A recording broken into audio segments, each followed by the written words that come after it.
Hello and welcome. My name is Michelle with Phoenix Flow Art. If you're new to my channel, please like, subscribe, and share. So today I'll continue painting on a 9-inch wood heart. I'll be doing that every week until Valentine's Day. So this was the picture that I was supposed to be painting today. However, after I went into editing mode and I'm looking at the video, I realized the entire picture was out of focus. So I got up today to paint this picture using these colors.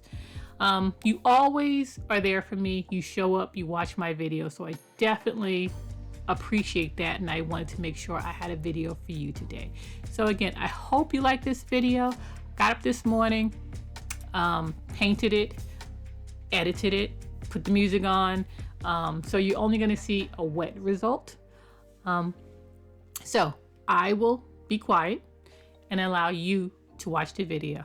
So if you have any colors that you want me to try, or if you want me to try my next one to do a split heart, 2 different color backgrounds, just put the colors you want to see or what you want me to try, and I will try to work that out for you next week.